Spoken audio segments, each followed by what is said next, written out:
তাদের সময়টা শুরু হয় সূর্য ওঠার আগে থেকে এবং সূর্য ওঠার আগে থেকে শুরু করে সারাটা দিন অবধি আবারও সূর্য অস্ত যাওয়া অবধি তাদের এই সার্ভিস চলে। আমি কাদের কথা বলছি জানেন এই মুহূর্তে? টোটো চালক। ঠিক শুনেছেন আপনারা। বিভিন্ন সময় বিভিন্ন নামে আপনারা হয়তো ডেকে থাকেন তাদেরকে। ঠান্ডা ঘরে বসে, ঠান্ডা গাড়িতে বসে, এসির হাওয়া খেতে খেতে অনেক সময় গালমন্দও করেন তাদের। কখনো বা বাইকে চেপে যেতে যেতে তাদের নিয়ে অনেক রকম খারাপ খারাপ কথা বলেন, হয়তো যানজটের কারণে। তার কারণ আপনারা সবাই জানেন, আমরাও জানি, এটা বলতে একেবারেই অস্বীকারের কোনো জায়গা নেই যে টোটো চালকদের দিন দিন দৌরাত্ম্য বাড়ছে, দিন দিন তাদের এই যানবাহনের সীমানাটা বাড়ছে। আর স্বাভাবিকভাবেই তা হওয়ার জন্য যানজটেরও সৃষ্টি হচ্ছে। স্বাভাবিক মানুষের মধ্যে নাভিশ্বাস অবস্থা টোটো চালকদের নিয়ে। নানান রকম কথা উঠছে টোটো চালকদেরকে ঘিরে। কেন এত টোটো চালক, কেন এত টোটো? কিন্তু কেউ এর একেবারে গোড়া অবধি যাওয়ার চেষ্টা করেছেন? কেউ এর জড় অবধি যাওয়ার চেষ্টা করেছেন? আজ এর জড় অবধি আপনাদের কাছে রাখবো এমন কিছু তথ্য, যে তথ্যগুলো আপনাদেরকেও ভাবাবে। তার কারণ এমন কিছু জিনিস রয়েছে যা আমাদের চোখে ধরা পড়ে না, আলোকপাত করি না আমরা দিনের পর দিন বাহ্যিক জিনিসগুলোর দিকে বেশি নজর রাখি। ঠিক যেমন টোটো চালকরা যানজট সৃষ্টি তো করছে, কিন্তু ভেবে দেখুন তো সেই টোটো চালকরা কতটা পড়াশুনো করছেন। তারাও হয়তো দিনের পর দিন স্বপ্ন দেখেছেন বড় কোনো অফিসার হওয়ার কিংবা বড় কোনো শিক্ষক হওয়ার।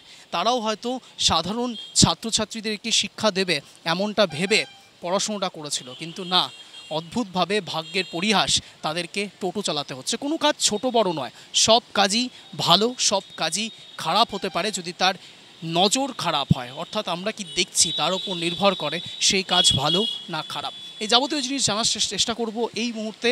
একেবারে রায়গঞ্জে চলে এসেছি আমরা। আজ শুধু রায়গঞ্জের ছবিটা দেখাবো। আপনারা যেখান থেকে এই মুহূর্তে প্রতিবেদন দেখবেন তারা হয়তো বিভিন্ন জায়গার ছবি মনে করতে পারবেন। সেখানেও হয়তো টোটো চালকদের প্রচুর সংখ্যা বেড়ে গিয়েছে, কিন্তু এটা ভেবে দেখুন সেই টোটো চালকদের সংখ্যা বাড়ার পেছনের রহস্যটা কী? বেকারত্ব নয় তো? জানার চেষ্টা করি, আসুন।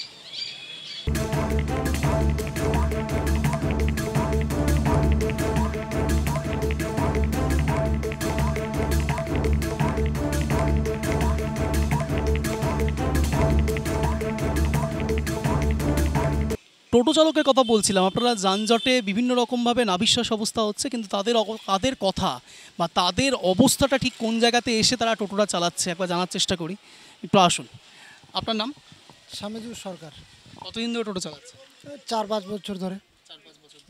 টোটো কেন বাঁচতে হলো? আপনার শিক্ষাগত যোগ্যতা কত, কিছু যদি মনে না করেন? উচ্চ মাধ্যমিক। উচ্চ মাধ্যমিক পাস। তাহলে টোটো কেন চালাচ্ছেন? অন্য কোনো কাজও তো করতে পারেন, টোটোই কেন? অন্য কাজ কি করব, আর চাকরি বাকরি তো হয় না, আর কাজ করে তো খেতেই হবে, যে কিছু তো একটা কিছু করতে হবে। তাই জন্য টোটোটাই ভরসা। হ্যাঁ, এটাই একটা ভরসা। আর এতটা পড়াশোনা করে তো আর কোথাও আর হঠাৎ লেবারি করতে পারি না, তাই টোটোই চালাই। দিনের প্রতি আপনারা নিশ্চয়ই জানেন যে রাস্তা দিয়ে যখন যাচ্ছেন আপনাদেরকে অনেক রকম গালমন্দও করেন, সেক্ষেত্রে আপনারা কি ভাবেন? এগুলো তো অনেক হতে পারে, আর ব্যবসা করতে গেলে তো কিছু একটা সহ্য করতে হয়, তার মধ্যে লোকের তো কিছু বলা যায় না কারো কথা। তো সবাই বলে যে যোগ্যতা থাকলে পরে নাকি মন খারাপ হয়, কষ্ট হয়, তো সেক্ষেত্রে আপনাদের কি ভাবেন সেই সময়? সে সময় ভাবনা আমাদের কপালে যেটা আছে ওটাই আমাদের। মানে কপাল মেনে নিয়েছেন পুরো? না, কপালে মেনে নিয়েছি, যেটা আমাদের কপালে খাটে তো খাটতেই হবে, যে কিছু একটা তো করতে হবে আমাদেরকে। এটাই ভালো লেগেছে তাই এটাই করছি। বাড়িতে কজন আছে? বাড়িতে 3 জন আছে। আপনি চালাচ্ছেন সংসার হ্যাঁ। একার হাতে? হ্যাঁ। টোটো চালিয়ে সংসার চলছে। হ্যাঁ। কখন বেরোন সকালবেলা? সকালবেলা 8টা-9টার দিকে বের হই। আর বাড়িতে পৌঁছুন কটায়? বাড়িতে আবার 8টা-9টা বাজে। আর মাঝে খাওয়া দাওয়া? মাঝে খাওয়া দাওয়া এই রায়গঞ্জে হয়ে যায় হোটেলে। আপনার বাড়ি কোথায়? আমার বাড়ি বাঙ্গাল বাড়িতে। বাঙাল বাড়ি থেকে রায়গঞ্জে আসছেন? হ্যাঁ। টোটো চালাচ্ছেন? হ্যাঁ। প্রশাসনকে কি বলবেন, সরকারকে কি বলবেন? সরকারকে কি বলবো, আর এইভাবেই চলছে আমাদের। এই যে পড়াশুনো যে করতে পারলেন, নাকি টাকার অভাবে, নাকি মানসিকতাটা এরকম হয়ে গেছে যে চাকরি নেই তাই জন্য টাকা, অত পড়াশুনো করে কি হবে? না না, অত পড়াশোনা করে সেটা ঠিক, পড়াশোনা করাই ভালো অ্যাকচুয়ালি, কিন্তু পড়াশোনা করার জন্য তো আমাদের অতটা স্বার্থ নাই, খেটে তো খাটতে হবে। বাবা ছোটোবেলায় মারা গেছে, তার যখন আমরা বড় হয়ে গেলাম তখন তো আর পড়াশোনা, সংসারে অভাব, তার মধ্যে তো কাজ করতেই হবে। আজ না করি কাল না করি, কাজ তো আমাদেরকে করতেই হবে, তাই এটাই বেছে নিয়েছি পড়াশোনা বাদ দিয়ে। ধন্যবাদ। একবার আপনি শুনতে পেলেন যে এই মুহূর্তে একজন টোটো চালকের সঙ্গে কথা বললাম। তিনি বলছেন যে সংসারের অভাব অনটন, তাদেরকে এই ব্যবসা তাদের করতেই হবে। সরকারের ওপর আস্থা বা ভরসা রেখে আদতেও কোনো কিছু হয় না, তার কারণ শেষ বেলাতে নিজের খাবারের জোগানটা নিজেকেই করতে হয়। আমরা আরও কিছু টোটো চালকের সঙ্গে কথা বলার চেষ্টা করব। একজন পেলাম, এরকম অনেক ছবি হয়তো আপনাদের আড়ালে আবডালে ঘুরে বেড়াচ্ছে, যারা সত্যিকারের শিক্ষিত কিন্তু তা সত্ত্বেও তাদেরকে টোটোর পন্থাটাই বেছে নিতে হচ্ছে। আর আমরা ঠান্ডা ঘরে বসে থেকে এসিতে বসে থেকে কত গালমন্দই না করে বেড়াচ্ছি, তাই না? আরও একটু জানার চেষ্টা করি, আসুন। রাস্তা রাস্তায় ঘুরে বেড়াচ্ছি, জানার চেষ্টা করছি সেই সব প্রত্যন্ত গ্রাম থেকে উঠে আসা কিংবা শহরের প্রাণকেন্দ্রে থাকা, বিভিন্ন জায়গায় ছড়িয়ে ছিটিয়ে থাকা সেই টোটো ভাইদের কথা, যাদের কথা কেউ বলে না। তাদের বলার জন্য, তাদের বক্তা, তাদের বক্তব্য, তাদের প্রত্যেকটি জিনিস জানার জন্য আজ চলে এসেছি একেবারে গ্রাউন্ড জিরোতে। আপনাদের কিছুক্ষণ আগে একটি বাইট শুনিয়েছি, যেখানে টোটো চালক সরাসরি কী বলছেন সেটা শুনিয়েছি। বা আরও একজন পেয়ে গেছি টোটো ভাইকে, যিনি চালাচ্ছেন টোটো, তার সঙ্গে একেবারে রাস্তায় তাকে পেয়ে গিয়েছি। আপনার নাম? রাজেশ সরকার। কিছু মনে করবেন না, আপনার যোগ্যতা, শিক্ষাগত যোগ্যতা কত? উচ্চ মাধ্যমিক। উচ্চ মাধ্যমিক দিয়েছেন, তার সত্ত্বেও টোটো চালাতে হচ্ছে। হ্যাঁ, কী করবো আর। কতদিন ধরে টোটো চালাচ্ছেন? 3 বছর। আপনার বয়স? আমার বয়স 25। 25 বছর বয়স। মাত্র 25 বছর বয়সে আপনাকে টোটো চালাতে হচ্ছে। বাড়িতে কজন রয়েছে? বাড়িতে মা আছে, দাদা আছে, বিয়ে করছে, বউ আছে। ও রয়েছে। তো সংসার যাবতীয় চলছে টোটোর ওপরে। দাদা করে কাজ। আচ্ছা, আর আপনি টোটো চালাচ্ছেন? কদিন ধরে টোটো চালাচ্ছেন বললেন? 3 বছর। কি বলবেন, এত কিছু হওয়ার পরেও আপনার শিক্ষাগত যোগ্যতা যথেষ্টই রয়েছে, উচ্চ মাধ্যমিক পাশে যথেষ্ট ভালো ভালো চাকরিও রয়েছে। কোনো সময় চাকরির পরীক্ষাতে বসেছেন? না, ওরকম পায় নাই সুযোগ কোনো সময়। কি পান না, ওরকম কেউ এসে কোনো কিছু ওরকম পাড়ার ইসে বলছি অনেক কাউকে, কিন্তু ওরকম কেউ কোনো কিছু কোনোদিনও বলে নাই। আপনি ভোটটা দিয়েছেন? ভোট দিচ্ছি। কখনো সরকারের থেকে বা কোনো কিছুর থেকে বারবার করে আপনাদের বলা হয় আপনারা যানজট সৃষ্টি করেন, টোটো চালাচ্ছেন আপনারা, বিভিন্ন রকম কথা বলা হয়, সেক্ষেত্রে কি বলবেন? টোটো চালানো না, করবো কি? যারা এখন এই যে টোটো চালানোর ইসেতে এখন কত কিছু কমে গেছে। চুরি আগে হয়তো, এখন চুরি এরকম হয়ই না কিছু। এই টোটো চালাচ্ছেই সবাই। এটা যে একটু রোডে জাম হয়, এটা ঠিক আছে, রোড একটু জাম টাম হচ্ছে, কিন্তু কি করবে, কি করার তো কিছু নাই। লোক একটা অন্য দোকানে থাকবো, কত টাকার বেতন দিবে? এই টোটোটাই ঠিক আছে। ধন্যবাদ। আপনারা বুঝতে পারছেন যে বাস্তবটা কতটা কঠিন। কোনো রকম জায়গা না পেয়ে কোনো কাজ ছোট বড় হয় না, কিন্তু এই যে টোটো নিয়ে নানান রকম কথা বলা হয়, যানজট সৃষ্টি হচ্ছে, আমরা বলছি, নানান রকম খবরের কভারেজ করা হয়, কিন্তু গোড়া অবধি কেউ যাচ্ছেন না। বেকারত্ব সমস্যা দিন দিন বাড়ছে, বেকারদের সমস্যা দিন দিন বাড়ছে। সেই দিকে কখন নজর পড়বে প্রশাসনের, কখন সরকারের নজর পড়বে?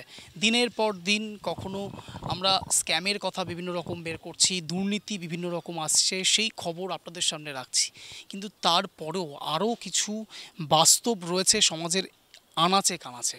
সেই জিনিসগুলো বোঝার জন্যই আজ একেবারে মাটিতে, একেবারে এসি ঘর থেকে বাইরে বেরিয়ে সূর্যের নিচে নেমে জিনিসগুলো বোঝার চেষ্টা করছি যে আদৌ গ্রাউন্ড রিয়েলিটিটা ঠিক কী, বাস্তবটা কোন জায়গায় এসে দাঁড়িয়ে আছে, কেন এত টোটোর সংখ্যা বাড়ছে। তার মূল কারণ বেকারত্ব। এত কিছু বলছি কেন বলুন তো, কেন হঠাৎ করে টোটো চালকদের দিকে ধ্যান আসলো ট্রাই টিভি বাংলায়? তার কারণ আপনারাও জেনে রাখুন, গোটা দেশে এখন বেকারত্বের সংখ্যা দিন দিন বাড়ছে। গত মার্চ মাসে 2024-এ 7.4% ছিল বেকারত্বের সংখ্যা, এখন সেটা একেবারে এপ্রিল মাসে এসে দাঁড়িয়েছে 8.1%। যেই মুহূর্তে দাঁড়িয়ে এখন আমরা এই খবর করছি, সত্যি খুব অবাক লাগে। বেকারত্বের সংখ্যা দিন দিন বাড়ছে, টোটো চালকের সংখ্যা দিন দিন বাড়ছে। বেকারত্বের পরিমাণ এতটাই বেড়ে গিয়েছে যার জন্য শিক্ষিত বেকার যুবকেরা টোটোকে তাদের হাতিয়ার হিসেবে ধরে নিয়েছে। তারা চুরি করছে না, ডাকাতি করছে না, তারা কোনো রকম অ্যান্টি সোশ্যাল কাজ করছে না। তারা চাইছে পেটের একটু ভাত এবং সংসারে দুমুঠো চাল পৌঁছে দিতে এবং তাদের আপনজনের মুখে একটু হাসি ফোটাতে। তারা হয়তো হাসি ফোটাচ্ছে, কিন্তু অবশেষে শেষ বেলাতে যখন যানজটের সমস্যা সৃষ্টি হচ্ছে, তখন তাদের দিকে আঙুল উঠছে যে তারা টোটো চালক, এবং টোটোর সংখ্যা বাড়ার জন্যই যানজটের সংখ্যাটাও বাড়ছে। তাহলে বলবো বেকারত্বের সমস্যাটাও কমান, তবেই তো আস্তে আস্তে টোটো চালকের সংখ্যাটাও অনেকটাই হয়তো কমে আসবে। শিক্ষিত বেকারের সংখ্যা দিন দিন যেইভাবে বাড়ছে, তা যদি বাড়তে থাকে তাহলে পরবর্তী ক্ষেত্রে তারা একটাই পন্থা বেছে নিচ্ছে, তা টোটো। এবং এই যাবতীয় বিষয় নিয়ে সরকারের এবং প্রশাসনের নিশ্চয়ই নজর পড়বে। তার কারণ নজর পড়ার জন্যই তো টোটো চালকেরা আজ একেবারে ট্রাইব টিভি বাংলার মুখোমুখি হয়ে কথা বলতে রাজি হয়েছে। তারা বলছে শিক্ষিত হয়েও তাদেরকে টোটো চালাতে হচ্ছে, কোনো কাজ ছোট বড় নয়, যা একেবারে প্রথম প্রতিবেদনের শুরু থেকে যে কথা বলে আসছি শেষ অবধিও একই কথা বলবো, কোনো কাজ ছোট বড় নয়। কিন্তু কারো কাজের মাঝে তাদেরকে যদি তাদের আত্মসম্মানের ওপর দিনের পর দিন আঘাত পেতে হয়, তাহলে প্রশ্ন ওঠে শিক্ষিত বেকার যুবকেরা করবেটা কি? কি করতে পারবে তারা যদি তাদের কাছে চাকরি না থাকে, চাকরির কোনো নিশানা না থাকে, তার সেই চাকরির মধ্যেও দুর্নীতির প্রকাশ ঘটে, তাহলে শিক্ষিত বেকাররা যাবে কোথায়? প্রশ্ন রাখলাম সাধারণ দর্শকদের কাছে, প্রশ্ন রাখলাম প্রশাসনের কাছে। ক্যামেরায় আনন্দ সরকারের সঙ্গে অঞ্জন দাসের report, tribe TV Bangla, Raiganj.